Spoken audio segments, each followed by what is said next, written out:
Let's take it off mute. Yeah, woke up, my eyes were swollen up, couldn't breathe, so I took a bunch of allergy medication, and I don't think I'm any better off. I've just gone in the other direction.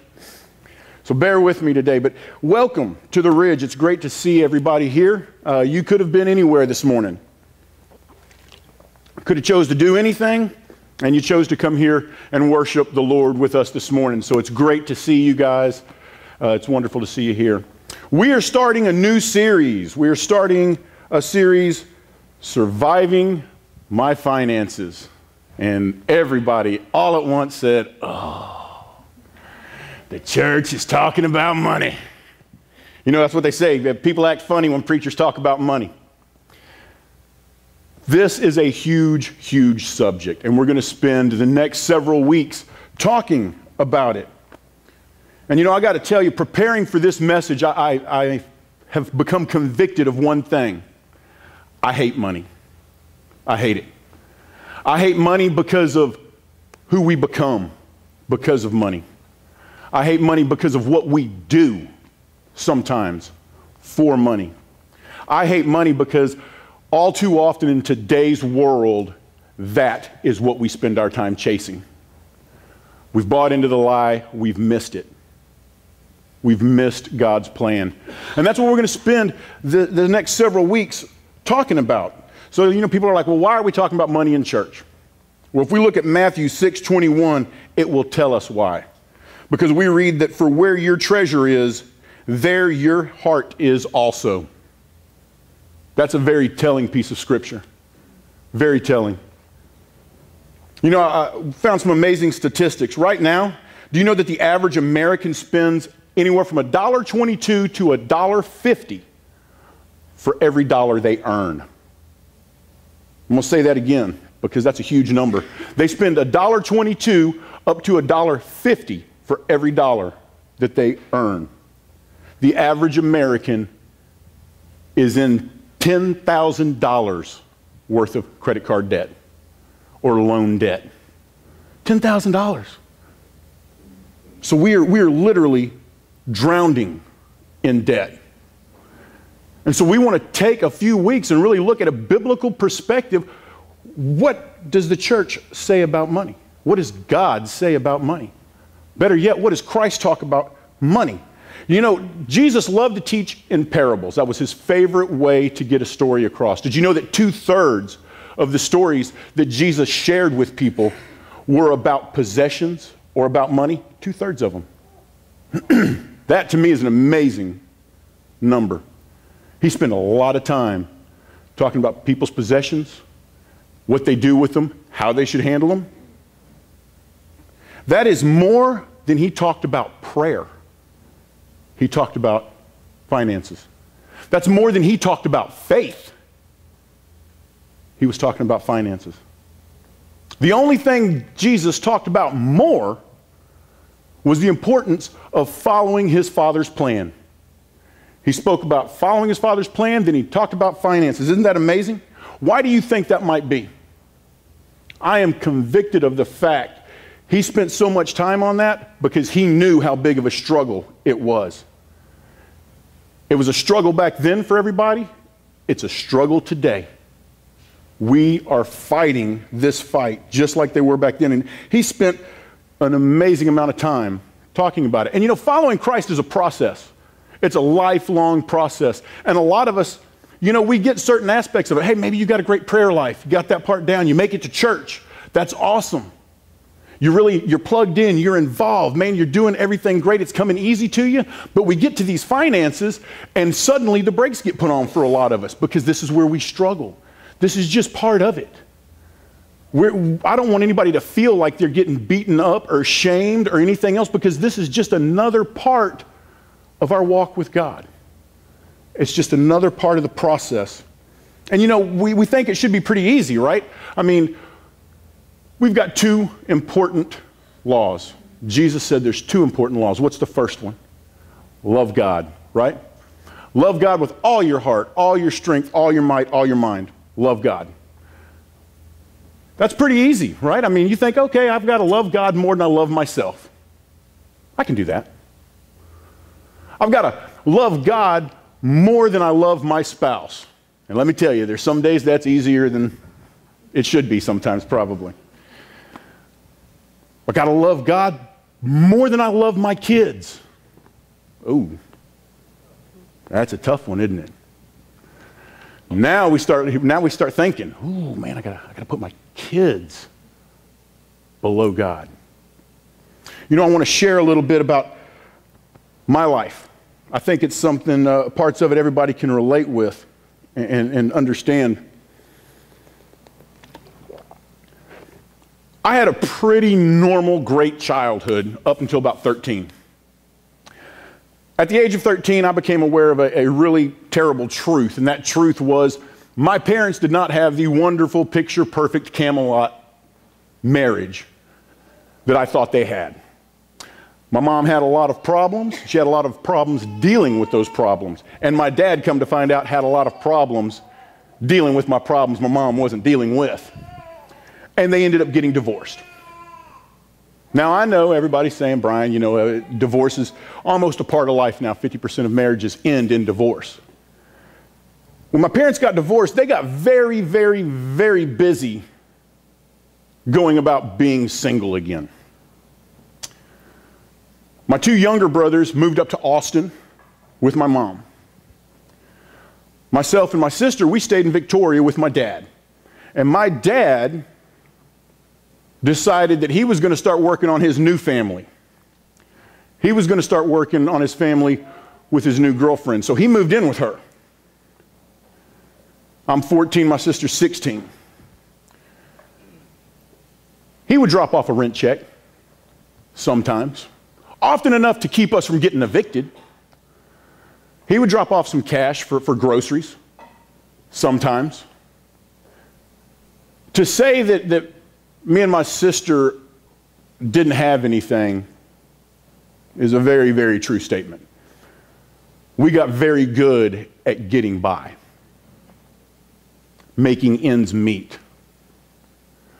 So I took off. I got out of town as quick as I could. I went and joined the Guard, went to basic training up in Fort Knox, came back, and life got a little better. Got a job, got my own place. Life's improving. Met my soon-to-be wife. We got married. Life's even better. Starting to carve out a little life for ourselves. My wife had our first child. Almost the second that child drew her first breath, what promise do you think I made to myself? My child will never want like I did. My child's never going to look for her father like I did. My child is going to have everything that I never had. How many of you guys have made that same promise? That is a powerful, powerful statement. Think about that. My child will have everything I never had. And I went right to work on that. I went full on, hook, line, and sinker. I bought into it. Club this, club that. My kids are going to have the right shoes. My kids are going to have the right clothes. They're going to hang out with the right people. I don't care what it costs. They're going to have it because I didn't, and they deserve it, and I love them. And that's how we show love here in America, isn't it? By giving our kids stuff. We want them to be successful. And I bought into it. I realized two things. I did more of a disservice to them than a service to them. Because guess what? They never wanted any of that. They were happy just having me. But guess what else I found out? Where did I find myself? Swimming in debt. Absolutely drowning. How many people know what I'm talking about? It's easy to do. It's easy to do, to buy into that lie. And the next thing you know, you've got something other than God that you're spending your life chasing. And that's why we want to talk about this today. Because we have become slaves to our debt. We really have. If we read Proverbs 22:7, it sums it up very well. And I got to tell you, I read this scripture and I was not happy. I got pretty upset when I read this. Proverbs 22:7 says, the rich rule over the poor, and the borrower is a servant to the lender. The borrower is a servant to the lender.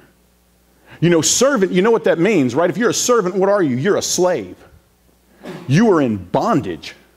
And that's where we find ourselves today. So many of us, we find ourselves in bondage to our debt.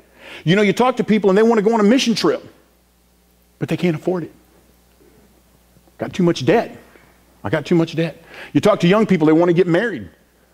And if they're not saying it, I can promise you their parents are. Y'all can't afford to get married right now.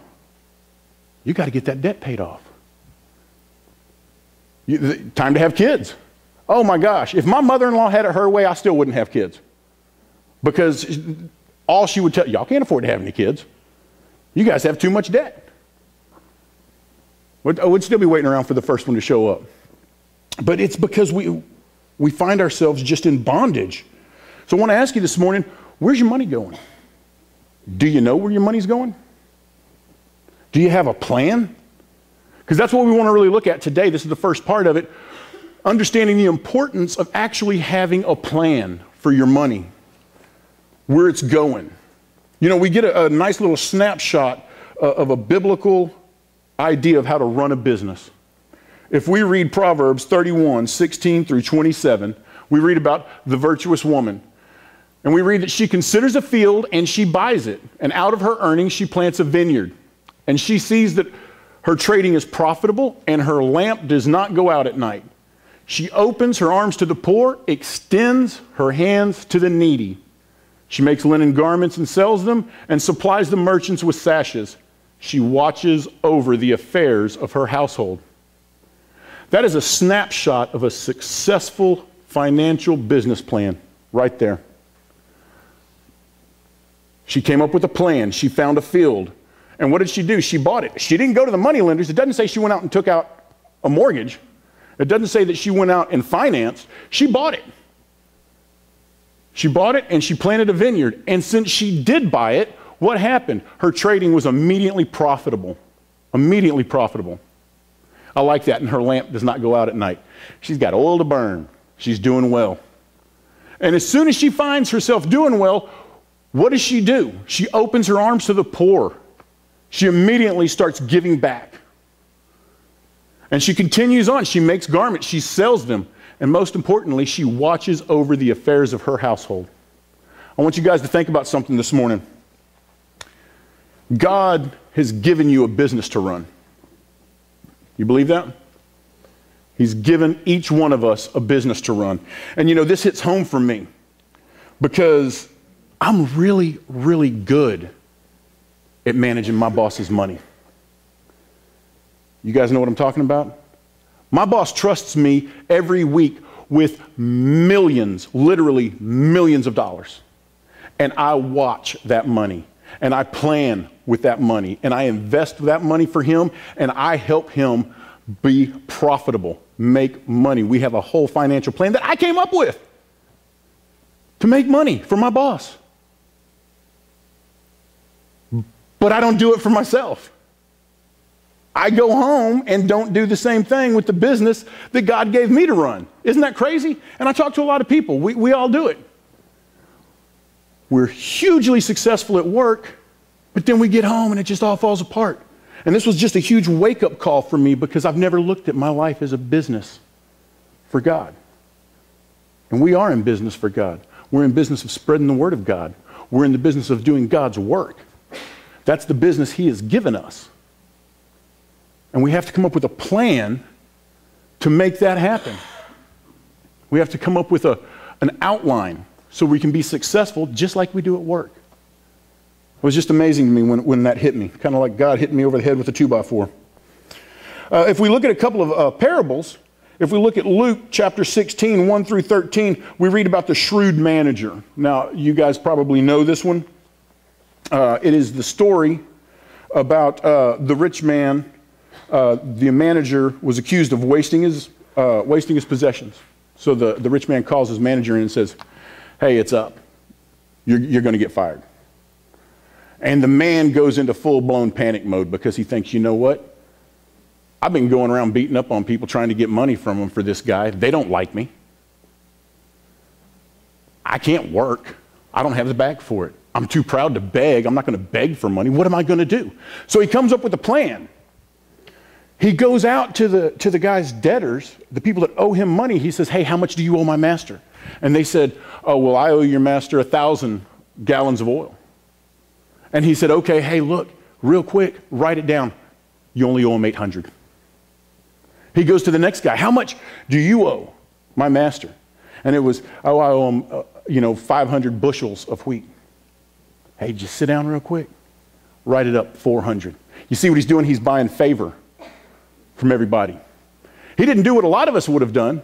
I mean, I know my knee-jerk reaction would have been to go out and get his boss's finances in order. This guy didn't do that. He just said, you know what? I am going to take what I have authority to do, and I'm going to buy favor. Now, a lot of people read this, and they're like, hey, Jesus is telling us to steal from our boss. No, that's not what he's saying. Back in those times, it was very, very common. It was a known fact that the managers would overcharge. The owners would overcharge. It was just a common thing. So what he did was he went out and said, hey, you know what? I'm going to give you guys a fair shake. I have the authority to do that. I'm not going to go out and overcharge you. I'm just going to charge you what you should be getting charged. And so he ended up doing, or what he ended up doing was buying favor with these folks so that when he did get fired, he'd have somewhere to go. People would take him in. They would remember what they had done. He was planning for down the road. He wasn't planning for right now. Immediately, he took what he had the authority to do, and he made a plan for it. You know, we plan for the future, don't we? We plan to go on vacation. We plan for this. We plan for that. Why don't we financially plan? I mean, it just seems to be such a stumbling block. We do great. I can plan a vacation down to the T.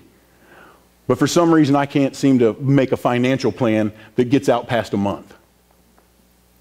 We have to take the time and use what we have at our disposal to plan for the future. If we look at Matthew 25, 14 through 30, we read about, and I'm sure you guys have heard this one as well, or have read this one as well. This is the story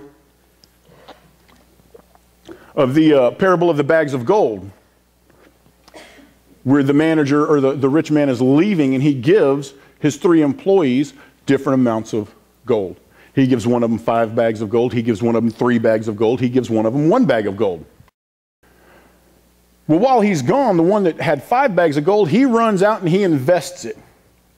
And he does so well, he makes another 5 bags of gold, so now he's got 10 bags of gold. Second guy does the same thing. He's got 3, he comes back, he invests it, he has 6 now. But the guy that has 1, he gets scared. So he goes out into a field and he buries that bag of gold and doesn't do anything with it. Now the master comes home and the first guy shows up and he's like, hey man, you gave me 5, I invested it, I made you 10.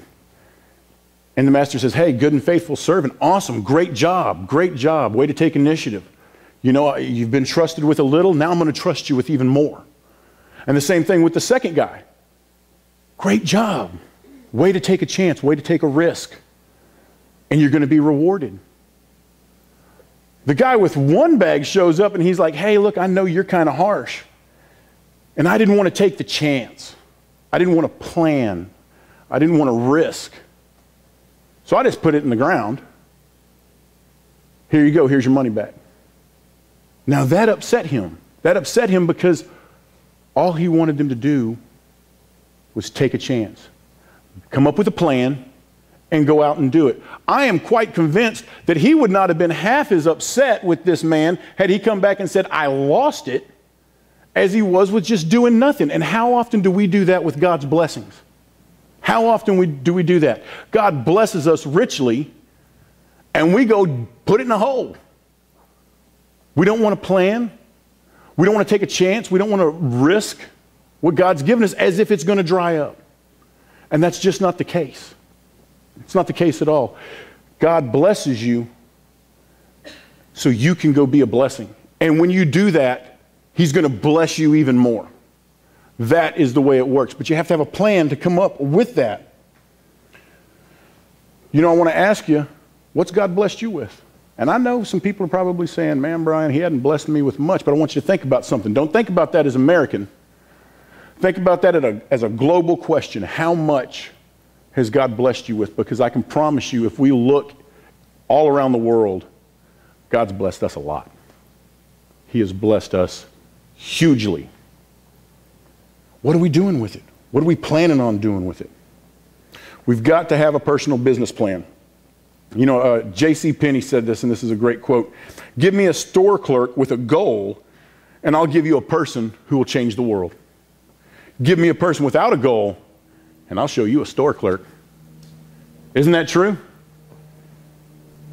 What is your plan? What is your goal? Do you have one? What's God calling you to do? We have to know where we're going if we're going to come up with a plan to get there. So that's the homework for the week. Everybody has homework. You got to come up with what your vision is. What is your plan? Proverbs 21:5 tells us the plans of the diligent lead to profit as surely as haste leads to poverty. No truer words are spoken. I promise you, if you plan, you're going to profit for it. But when we're just spending our time trying to make the day, we're going to end up losing more than we've invested. You know, I don't know if you guys have heard of Stephen Furtick. Awesome guy. When you're thinking about your vision, when you're thinking about where you're wanting to go, if you have the chance to pick up his book, he wrote a book called Sun Stand Still. He talks about having audacious faith, huge faith. He talks about when you have a vision to make it huge, because there's nothing that God calls you to that you can't do. You know, how often have we done that when we start thinking about what God's called us to? And we think, oh man, I'll never do that. I can't afford to do that. I don't have the time to do that. When you're thinking about that vision, I want you to listen to that, and I want you to make that your vision. Because there's nothing that God puts on your heart that he cannot make happen in your life if we plan for it. If we plan for it. So, we need to look at some elements of a business plan. If we're going to have a plan, how are we going to put it together? And before we get into this, I want to hit a couple things. First off, there is a free program on the internet. It's called Mint. It's at mint.com, M-I-N-T. Go get it. It is fantastic. If you are like me and I had no idea to actually come up with a real budget, one that actually works, this program will do it for you. It'll walk you through it step by step. It keeps up with all of your finances. It keeps up with who you owe, what you owe, how often you need to pay it, and it does really, really annoying things. Like it will email you when you're spending too much money. You get a nice little email, hey, you're eating out too much. And you're like, I know, I didn't need you to email me that, but thank you. Or it reminds you to pay your bill. But it's great because it gives you some accountability, and it's a great free tool. It's not a trial version where you got to pay later. It's a great tool to get on track. Also, on the 19th and then the 26th, and I believe it's in this catalog as well, the 19th and 26th, we're going to have a fella. If you guys went to Celebration Night here, you would have seen him. His name's Adam Hunt. He is a corporate financial planner, okay? He, on the 19th and 26th, will be doing a series on financial planning. Go to it. I kid you not, the whole reason why we're doing this is we want everybody to be successful. We want everybody to have a chance. And Adam is very good at what he does. I also talked to Adam. Go check out his seminars or his series. He also said that for members of the church, he will sit down with you and give you a free consultation. And take the time to kind of go over where you're at, where you're wanting to go, and help you come up with a plan to make that happen. So those are two resources that are invaluable to getting there. But when we're looking at a business plan, the elements, the first thing we want to do is we want to develop a cash flow plan. You got to know where your money's going. You got to know where your money's going, and you got to know what you want to do with it before you can spend it wisely, right? So that's the first thing we want to do. We want to develop a cash flow plan. The next thing we have to do is plan to remove debt. This is a big one. And this is the hard one because it's so easy to make that minimum payment every month so you got a little extra money to go do some stuff. You got to remove your debt, and you got to come up with a plan for it. I've talked to several financial people, and they all say the same thing. Start off with your smallest, pay it off, then take that money and just roll it into your next and just start eating away at it. But you can get out of debt. And I want you to think of something. I know somebody who's done this, and it's amazing to me because they don't make a lot of money. They're debt-free. I mean debt-free. And he's got a wife and 2 kids, and he's not making a big fat 6-figure income, but he's debt-free. He almost has his house paid off. That's huge. Could you imagine that? Could you imagine not having a house payment? Wow, not having a car payment. All you had to pay for is just the basics. That would be amazing. Think of how much you could do. And I know you're thinking, man, Brian, you don't know how much debt I have. Yeah, I do. I bet you I got a pretty good idea. I feel your pain. But if we work at it, if we come up with a plan, if we'll make the commitment, we can get out of debt. And I'm telling you, that's where God wants us to be. That's when we're going to be able to make some stuff happen for Him. The next thing we need to do is plan for downtimes. This is huge. Got to plan for downtimes, and I know it's a tough one because sometimes it seems like it's hard just to put even $25 in a savings account. But we've got to do it. We've got to do it because what happens? The washing machine breaks. And what do? Man, now I got to go to Sears, open up a credit card, got to go buy that. Now I'm paying that off. I'm in debt again. We've got to save. We've got to save for that. The alternator on your car is going to go out at some point. You're going to have to buy new tires. We've got to plan for that. So we've got to set that aside. We've got to set that aside so we have that available for us. Well, you've got to start saving. The next thing we need to do is develop an investment strategy. Now, this is the fun part.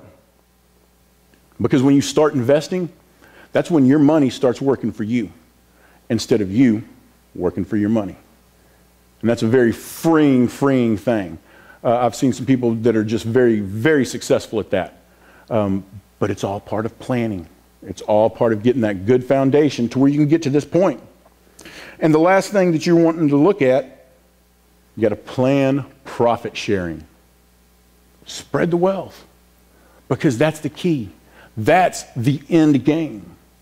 That's where God wants us.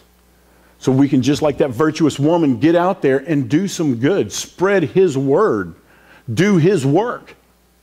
But we can't do it if we're drowning ourselves. And so as we go through this series, guys, I encourage you, and I mean, I'm taking it very seriously myself. This has been just a very convicting thing for me to have to plan for and prepare for. Go through and stick with the series. Show up, make those seminars, get on mint.com or some kind of planning software. God has a huge plan for every one of us, but we've got to do our part. We've got to put in the work, the effort.